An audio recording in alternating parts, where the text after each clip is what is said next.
Heiki Nabi, ees on Euroopa meistrivõistlused, et ole hea, räägi, kuidas sa oled jõudnud selleks valmistuda ja millised on ootused sul?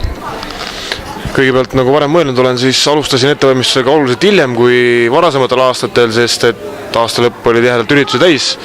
Niisiis alustasin treeningutega jaanuarikuust. Olen teinud 2 laagrit selle aja jooksul. Esimene laager läks suhteliselt hästi. Tegin otsa võistluse, kus tulin 3. Päris rahul ei ole võistlusega, sest et tunne ei olnud päris see. Ja muidugi peale seda esimest Bulgaaria laagrit tabas mind väike gripilaine, mis 1,5 nädalat tegi mu treeningusse augu.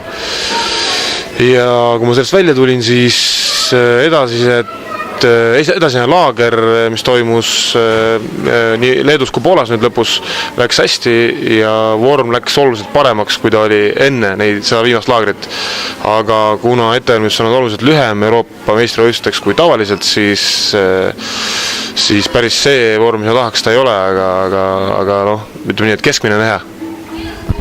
Et on ülesandmise listis juba näha, et kes on kohale tulemas nendest tippudest, kas on uuesti Eureniga oodata vastasseisu?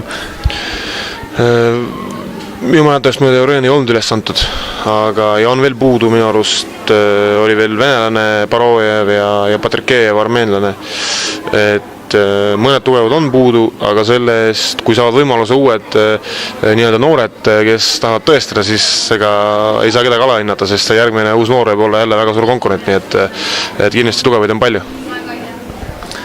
Aga aitäh ja jääme ootame siis häid tulemusi. Suur tänu, kõik head!